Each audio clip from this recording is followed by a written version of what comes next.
Hello, hot chick. Hi, skater dude. My name's Josh. I know. Hey, Josh. Hey, cute girl. Don't say that.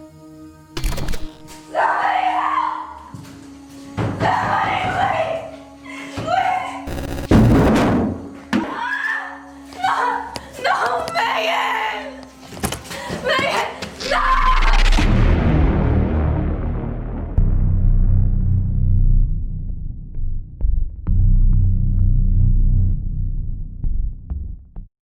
Okay, aku rasa mesti di antara korang ada yang jenis perangai macam aku. Lepas korang tahu satu benda yang baru and then buatkan korang curious, korang mesti terus cari sumber dia sampai korang jumpa, and then korang nak tengok sendiri, and then korang nak menilai sendiri macam mana benda tu kan. And yep, korang sama macam aku. Baru-baru ni aku banyak gila dengar pasal satu movie ni yang dah viral sekarang ni. Apa yang aku tahu, movie ni start viral daripada TikTok. So banyaklah TikTokers yang buat review tentang cerita ni. Diorang kata cerita ni terlalu kejam, terlalu horrifying, disturbing. Macam apa yang korang pernah nampak yang pada korang yang tahu pasal dark web? The internet is made up of basically three different areas. The first is the surface web. Basically, that's everything that you can find on Google. That's 4% of the internet. The other 96% is the deep web. That's medical billing and emails, anything that's behind some sort of wall. Within that deep web is what's called the dark web. And the dark web is where a lot of criminal activity takes place, things like that. Your information can be sold at large there. I can buy your social security number and your date of birth for $2.90. I can buy your complete identity profile. That's your name, your address, your social security, your date of birth, your mother's maiden, your driver's license number, your background check, and your credit report. So apa yang korang pernah nampak gambar-gambar atau video-video daripada dark web ada dalam movie tu. So aku pun curious lah kan, macam mana, teruk sangat ke cerita tu kan, sampai diorang kata jangan tengok benda ni. Memang kalau nak tengok jangan tengok sorang-sorang, jangan tengok tengah-tengah malam. Hello, my friends on TikTok. This is Michael Goy, the writer-director of Megan is Missing. And I got a text from Amber Perkins, the lead actress in my movie, that it was exploding on TikTok at the moment. And I didn't get to give you the customary warnings that I used to give people before they watched Megan is Missing, which are: do not watch the movie in the middle of the night, do not watch the movie alone, and if you see the words photo number 1 pop up on your screen, you have about 4 seconds to shut off the movie if you're already kind of freaking out before you start seeing things that maybe you don't want to see. So apologies to those who are already posting about how the movie has freaked them out, but fair warning to those of you who are still contemplating watching the film.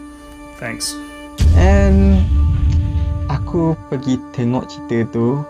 So video ni aku nak cerita serba sedikit tentang cerita Megan is Missing sebelum korang tengok full movie dia. So aku nak bagi sedikit review dekat korang lah, sama ada korang berani ke nak tengok movie ni ataupun korang skip je, jangan tengok. And kejap lagi aku akan bagi pendapat aku dan aku akan cerita serba sedikit, dan aku akan letak klip-klip daripada movie original dia serba sedikit, and aku tak akan tunjuk benda-benda yang disturbing tu. Korang boleh check it out movie ni, tapi aku tak recommend korang tengok sebab maybe di antara korang memang tak boleh dengan benda-benda ngeri, dengan darah-darah, benda-benda disturbing ni, benda-benda yang mengerikan lah. Korang boleh bayangkan lah mengerikan tu macam mana. Okay, aku tak nak banyak cakap dah. Macam aku cakap tadi, aku akan bagi korang pembayang lah, macam pembayang ataupun sinopsis cerita tu. Aku akan letak klip-klip daripada movie original, macam mana jalan cerita tu. So lepas aku cerita ni, korang decide korang nak tengok ke tak, terpulang pada korang, okay? Tapi aku tak recommend korang tengok pada yang memang tak boleh handle dengan benda-benda ngeri, okay? So Megan is Missing, cerita ni sebenarnya dah lama. Tak silap aku daripada tahun 2011 lagi cerita ni keluar. Tapi bila cerita ni release, dia tak boleh nak tayang kat mana-mana negara. So yang aku tahu, dia kena ban dekat Switzerland, dia kena ban dekat, senang cerita banyaklah negara ban cerita ni. Means cerita ni memang langsung tak boleh nak masuk panggung wayang. So dengan benda tu aku pun terfikirlah, apa yang teruk sangat cerita ni sampai tak boleh nak masuk ke panggung wayang, sampai kena ban dekat negara-negara lain. So aku pun cari dan cari and aku jumpa, so aku tengok. Okay lah, straight to the point. Megan is Missing ni mengisahkan dua orang sahabat, satu Amy dan satu Megan. Dan diorang ada personality yang sangat berbeza lah, macam langit dan bumi dia punya perbezaan dia. Megan ni jenis yang sosial gila. Dia memang hot chicks lah orang kata. Dia memang hot gila dekat college. Dia memang popular gila. Semua orang nak kawan dengan dia. Semua orang nak hang out dengan dia kan. And ada lagi satu ni, nama dia Amy. Amy ni jenis introvert. Dia tak biasa bergaul dengan orang ramai. Dia tak ramai kawan. Hey Kathy, it's Amy. I know. What I don't know is why you're calling me. I was just wondering if you talked to Megan today. No, I haven't. I'm kind of busy, so I'm gonna go, okay? Bye. Hello? Hey Lexi. Hi. Are you sure you didn't dial the wrong number? I know you don't like me. I was just wondering if you saw Megan in history class today. I gotta go. But So dia hanya ada kawan si Megan ni je. Megan ni je yang rapat gila dengan dia daripada kecil sampailah ke diorang ke college. Nak dipendekkan cerita, saat-saat genting dia start apabila Megan ni jumpa someone dekat online, dekat social media lah. Hello, hot chick. Hi, skater dude. My name's Josh. I know. Hey, can you tilt your webcam down a little? Why? Just because. God, all guys are the same. Dia jumpa someone, diorang tak kenal pun, tiba-tiba jumpa.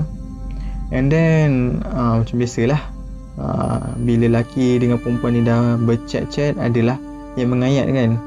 And lepas lelaki tu mengayat, Megan pun setujulah kan nak pergi ke parti tu. So Megan bersiap-siap nak pergi parti. Dah pergi parti pula, tak jumpa lelaki tu. Tak jumpa. And macam Megan rasa macam buang masa lah kan, pergi tak jumpa pun. So keesokan harinya lelaki tu call dia lagi melalui social media. Lelaki tu cakap dia ada, tapi dia tak berani nak tegur. Dia cakap lah, dia macam, bagi aku creepy gila lah kalau aku ada kat situasi Megan. Dia tahu, dia macam tahu 100% yang si Megan ni pakai apa in detail. Korang tengok ni. Because I was there. Okay. If you were there, then what was I wearing? Well, you had on a really sexy little jean skirt and a black top with gold trim and black high heel kind of sandals, and I think you had a butterfly clip in your hair. You were there. Yeah, I told you. So untuk meminta maaf, si lelaki ni ajaklah Megan jumpa untuk kali kedua. Tapi bukan dekat parti. Dia ajak jumpa dekat tempat yang sunyi dan gelap. So korang dah tahulah cerita ni akan jadi macam mana. Sebab bila aku tengok cerita ni pun aku dah agak dah akan jadi macam mana.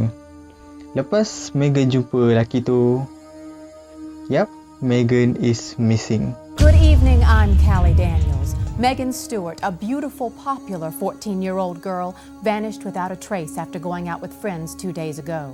Police have no leads in the baffling disappearance of one of Alton High School's most popular students. Aku tak nak cerita lebih sebab aku pun tak nak tunjuk klip dia. Kalau bayangkanlah, bayangkan benda yang ada dekat dark web, benda-benda yang diorang torture orang, diorang siksa orang macam mana kan. So benda tu exactly orang tu buat dekat Megan. Dia ada sediakan 2 gambar yang movie ni akan bagi warning. Gambar pertama tu maksud dia akan tunjuk gambar pertama. Dia tunjuk tu sebab dia nak bagi warning. Adakah korang nak ke tengok gambar ni ataupun korang nak skip part tu? Sebab gambar tu bagi aku taklah ngeri sangat. Maybe sebab mindset aku dah fikir diorang berlakon je. Pada korang aku rasa memang ngeri lah. Kau bayangkan orang torture dekat dark web macam mana. So bayangkan benda tu, bayangkan.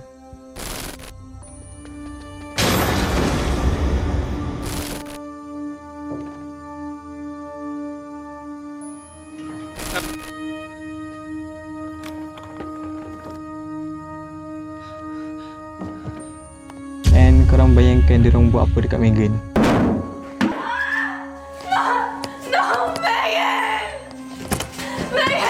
So itulah pembayang yang aku boleh bagilah apa yang lelaki tu buat dekat Megan. And dia macam cerita ni memang banyak relate dekat real life kita lah. Dia hilang and masuk surat khabar. Orang pun mula mencari. Si kawan rapat dia pun mencari. Si Amy ni pun dia tahu last Megan keluar dengan siapa. Dia pun bagi tahu polis dia keluar dengan lelaki ni. So dia letak spesifik lah nama dia George. Dia keluar dengan George. So polis pun mencari George. And George ni pun bengang lah kan kenapa dia buka mulut. So dia plan untuk culik Amy pula. Korang dah tahu flow cerita dia macam mana. And Amy ni pula jenis yang introvert, tak ramai kawan. Kalau dia keluar pun seorang-seorang je. So mudahlah si lelaki ni nak buat kerja. Dah ditangkap, nak pendekkan cerita, dah ditangkap si Amy ni, dibawa tempat kurung. And macam aku cakap, dia buat benda sama yang dia buat dekat Megan. Dia pergi buat benda tak senonoh dengan si Amy ni. And second, dia pergi torture si Amy ni. Dia buat macam anjing. And dia pergi, aku tak tahu nak cerita macam mana. But benda yang paling kejam bagi aku rasa, dia letak Amy tu dalam satu bekas macam tong air yang besar tu. Dia letak dalam bekas tu, dia kurung Amy dalam tu, and ditanam hidup-hidup Amy dalam tu.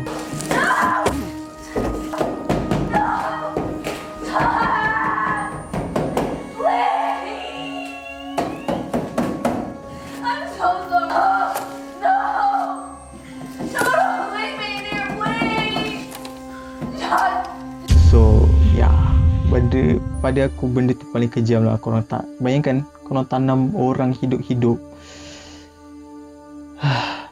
Aku rasa tu je pembayang aku boleh bagi. So macam mana lepas aku bagi pembayang ni, lepas aku ada bagi sikit sneak peek untuk korang tentang movie ni, adakah korang nak pergi tengok movie ni? Terpulang, kalau korang cari movie ni dekat YouTube ada. Dia dalam duration dalam 1.5 jam kot, tak silap aku. Korang boleh cari je kat YouTube ada. Cuma aku tak sure lah sebab aku tak tengok kat YouTube. Aku tak sure lah benda ngeri tu ada ke tak. But kalau korang tengok, boleh je pergi kat YouTube. Sama ada korang berani ke tak, aku tak sure. Itu depends on korang nak tengok ke tak. Aku dah cakap korang boleh check it out, but aku tak recommend benda ni. So itu disclaimer bagi aku. Korang jangan cakap korang tengok movie tu sebab aku, okay? Aku dah cakap benda ni, aku just bagi tahu kat korang untuk korang bayangkan movie ni macam mana, untuk korang keluar daripada curiosity korang. Kalau korang masih curious, korang nak nilai sendiri movie tu macam mana, go je pergi tengok. Sebab pada aku ni jenis yang peminat cerita horror, cerita gore, cerita yang thriller, yang macam kes pembunuhan ke apa, misteri ke. Salah satu movie yang aku tengok lengkap daripada chapter 1 sampai chapter last chapter. Kau boleh bayangkan lah aku punya hardcore filem seram macam mana kan. Aku boleh layan movie Saw daripada 1 sampai final chapter, ataupun yang paling baru ni Jigsaw. And aku boleh layan Final Destination 1 sampai 6. Nampaklah aku punya deria bagi cerita-cerita seram ni dah kurang sikit lah. Sebab dalam fikiran, dalam mindset aku tengok benda tu, aku tak rasa ngeri. Sebab aku dah set dekat minda aku, ini lakonan, ini technical effect, benda-benda yang bunuh-bunuh tu technical effect ataupun CGI yang diorang guna. Dalam fikiran aku, takkanlah orang tu berlakon betul-betul mati dalam lakonan. So tak logik kan. So itulah yang aku keep dalam mind aku. Sebab tu kalau aku tengok cerita seram ke, cerita hantu ke kan, dalam minda aku, ini lakonan, ini just makeup atau CGI. Itu agak spoil lah kalau aku tengok cerita-cerita macam tu. So aku tak tahu kenapa benda ni boleh viral tiba-tiba. bagi aku movie Megan is Missing ni tak adalah ngeri sangat. Maybe based on pengalaman aku lah, sebab cerita Saw lagi ngeri daripada cerita Megan ni. But aku rasa aku dapat kenapa dia viral, sebab dia macam tersangat relate dengan real life kita. Pencolekan merata-rata. Even sekarang pun masih lagi ada kes pencolekan kan. Ada orang bawa lari orang, bawa masuk van. Ada orang bawa lari budak-budak bawa masuk van kan. Aku tak tahu kenapa suara aku tiba-tiba macam nak nangis. Dia macam relate. And bila hilang, termasuklah news, ramai gila mencari kan. And itu je yang kita tahu. Kita tak tahu macam mana keadaan orang yang diculik itu. The Spartanburg County Sheriff said 30-year-old Kayla Brown was found chained up like a dog in a storage container in November. She told them she was in there for 2 months. Movie ni basically dibagi gambaran lah apa yang terjadi bila kita kena culik. Macam kat kes Malaysia pun banyak kan. Budak yang Nurin ke, tak silap aku, kena culik. And then jumpa dekat bank, dalam beg dah kena kerat dah pun. And satu lagi yang aku tahu kes, tak tahulah kat Malaysia kat mana, yang dia kerat orang tu and then dimasukkan dalam satu tong yang untuk chemical yang membahaya tu, lepas tu dibuang ke tasik and then polis jumpa. Aku tak tahu tu kes dari mana. Dalam pada itu, pasukan mencari masih lagi belum menemui bahan bukti dipercayai dibuang suspek dari Jambatan Kuala Selangor. Korang boleh bayangkan lah, aku faham lah kenapa movie ni boleh popular kan. Sebab benda tu memang tersangat relate dengan kita. Even sekarang pun masih banyak gejala-gejala penculikan ni. Kes-kes penculikan. So aku faham lah kenapa movie ni tiba-tiba viral. Aku rasa kita dah sampai ke penghujung video. Ya, aku rindu buat video macam ni. Dah lama aku tak buat video macam ni. Last aku buat video macam ni tentang, aku lupalah nama dia yang ditikam mak dia sampai 150 kali tu. Itu last aku buat video tentang benda-benda ni. So aku memang rindu nak buat video macam ni. Aku tak tahu nak cakap apa lagi dah. Korang boleh komen apa yang aku nak buat lepas ni. Apa challenge-challenge yang aku nak buat. Korang nak aku review something ke, nak aku kupas benda-benda misteri, korang nak aku cerita hantu ke. Korang boleh recommend aku dekat bawah tu. And kepada korang yang dah tengok video aku ni, jangan lupa hit that like button, hit that subscribe button. Jangan lupa turn on the notification bell supaya korang tak terlepas video-video yang aku post. And korang boleh juga check it out aku punya channel gaming yang aku post seminggu sekali macam channel ni juga. Tapi aku lagi kerap post gaming channel kot. Sebab video macam ni korang nampak simple tapi payah proses dia. Aku nak kena cari detail, aku nak kena study satu-satu, aku nak kena tengok detail aku ni betul ke tak kan, apa berita yang aku dapat ni betul ke tak sebelum aku buat video. So aku kena pastikan semua benda tu betul, baru aku boleh buat video untuk benda-benda macam ni. Macam challenge tu senang aku just beli something and then buat challenge untuk orang kan. So macam gaming tu senang lah, aku nak buat edit pun senang. So korang boleh check it out aku punya channel gaming. Aku harap korang stay safe. Lagi-lagi kes sekarang ni makin meningkat, lagi-lagi dekat Selangor. Aku pula duduk kat Shalam, lagilah. Stay safe, stay at home guys. Jangan degil sangat. Benda ni benda yang melibatkan nyawa. Korang fikir orang sekeliling korang, jangan fikir diri sendiri je. So stay safe. I love you guys. See you in the next video. Bye.